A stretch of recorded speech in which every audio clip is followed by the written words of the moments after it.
Attention all husbands, this is a message that God made me pull over to share with you. I'm on my way into Home Depot to pick up some things for church, and God said, pull over. I want you to share something with husbands today. And I need every husband to really lean in and listen to me and give me an opportunity to share something with you that will transform your relationship with your wife. My wife and I have been together 37 years. We've been married 35 years.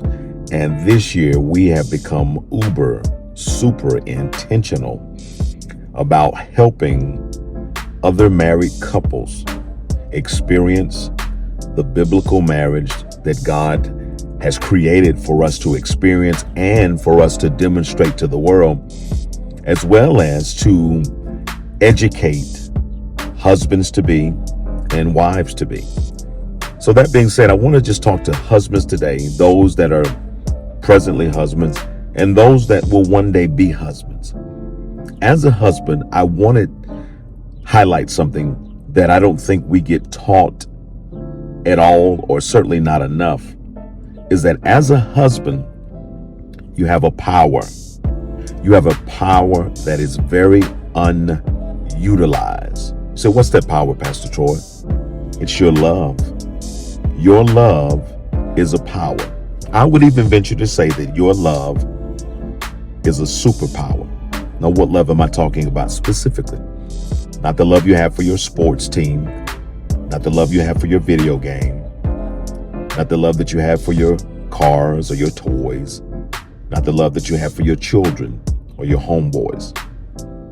The love I'm talking about that is an absolute superpower is the love you have for your wife.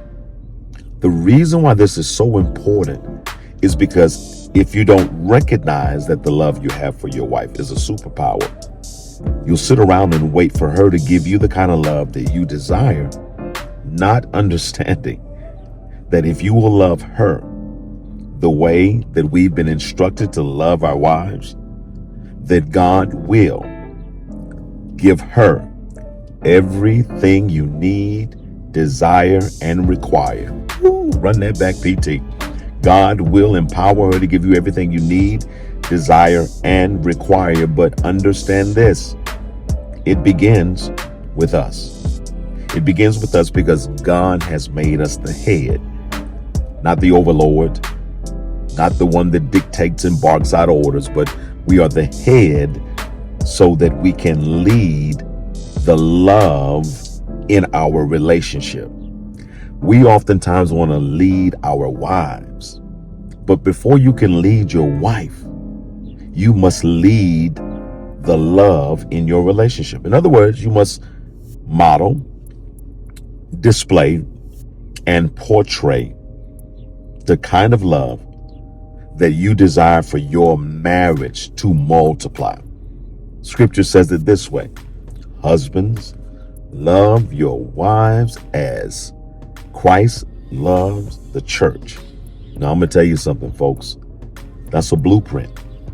That's a master key that we must study and become studious to how Christ loved the church, and then emulate and duplicate that love when it comes to our wives. Christ loved the church sacrificially. Christ loved the church without keeping record. Christ loved the church by putting the church first. Christ loved the church by forgiving the church over and over and over again. And if this does not describe the way that you are loving your wife, even when she is not loving you the way that you desire to be loved, because understand, the way Christ loved the church had nothing to do with the way the church loved Christ. I'm encouraging every man to make sure, every husband that is currently a husband and every husband that will one day be a husband, that when it comes to your wife, to make sure that you are loving her the way that she's supposed to be loved and the way that you want to be loved. And yes, it would be nice if they did it first. That would be so cool. But man, you can wait an entire lifetime waiting for that to happen. Why wait? Watch this. When you can navigate. Come on, PT. Why wait when you can navigate the love language, the love relationship, the love atmosphere Why wait when you can navigate it, demonstrate it, and create such a phenomenal love that you are giving to her that she has no other choice but to desire to give back to you the kind of love you're giving her. And here's what I know about women. They give back what they get. They give back what they get, and if what they get is marginal, then you should not be surprised if you get marginal from them. If you get less than, if you get a love that really doesn't speak to you, it's easy to criticize them. It's easy to say what they don't do and how if they did this, you would be this. But understand, gentlemen, we are given the privilege to be the head.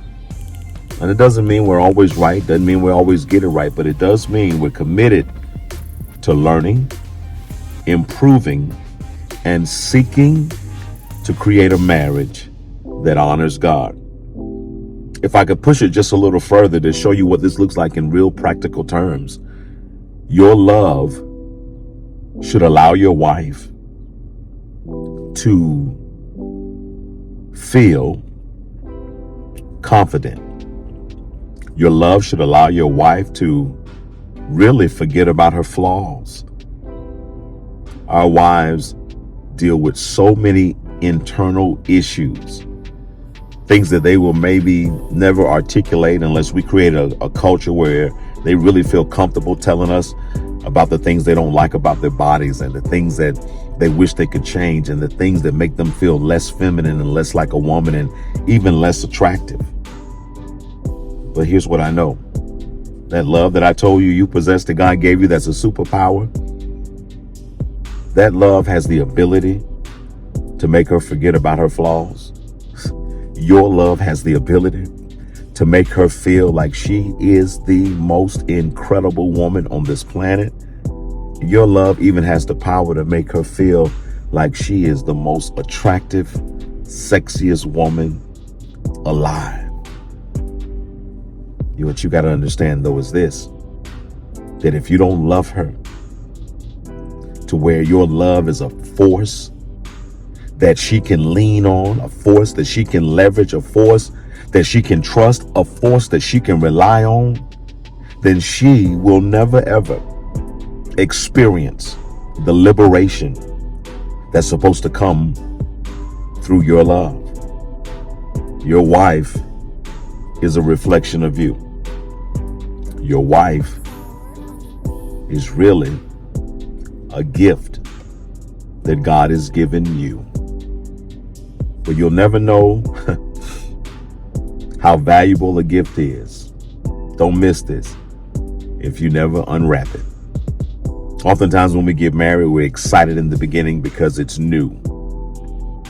We're excited because we have an opportunity to discover and explore and really get to know a person at a deeper level over time. But here is what happens over time. Oftentimes, we abandon the mission and the commitment to continue to cultivate a love that is epic, a love that is unearthed, a love that fills the gaps, a love that erases fears, a love that overcomes internal insecurities. And I will say this, if your wife is insecure, then don't criticize her. Love her. If your wife is not affectionate or as affectionate towards you as you would like to be, or like to have that affection coming from her, love her. Love her, lift her, and let her lean on you. Learn how to hug her without expecting sex. Learn how to conversate with her just for the purpose of finding out where she is mentally and how she feels and whatever things she's dealing with. And when she shares those things with you, do this consistently. Grab her by the hand and say, let me pray for you. You don't understand the power of your love when your love equates to prayer. When your love equates to prayer, it says, baby, I care. And I may not understand what you're going through. I may not understand what you're dealing with. I may have some things about our relationship that I am not 100% happy about right now. But I want you to understand something. I care, and I'm not going anywhere. One of the greatest concerns, and for many women, it's one of the greatest fears many wives have, is that their husband one day will leave them. And if not physically, leave them emotionally. If not emotionally, leave them mentally. And when you can solidify the fact with your wife that, baby, I'm not going anywhere. I'm not going anywhere when we argue. I'm not going anywhere when there's a disagreement. I'm not going anywhere when there are financial challenges. I'm not going anywhere when there's sickness and we got to fight through various issues health-wise. I'm not going anywhere. And I'm certainly not going anywhere when somebody prettier or finer or someone comes along that I might feel like I'm more connected with. I'm not going anywhere. See, that's the kind of love that every wife needs. And that's the kind of love that if you will feed it to your wife, what she will give you back in return will make you happy that you listen to this video. Now listen, I'm a realist and I keep it 100. Transformation doesn't happen overnight. Transformation only happens over time when you're committed, watch this, to the process. If you were in Bible study last night, you know what I'm talking about. I just want to encourage husbands today to let's get about the business of loving our wives. Let's get about the business of focusing on our wives. Let's get about the business of pouring into our wives. Words of encouragement, words of affirmation, actual prayers that they can hear, and prayers that they don't even know we're praying for their good, for their benefit. Celebrate your wife. Yeah. Put her on Front Street. Talk about the good more than you do the bad. And let everybody know that as for you and your wife, you ain't going nowhere, because you understand that your love is a superpower. This is a message just for husbands. I hope it blesses you.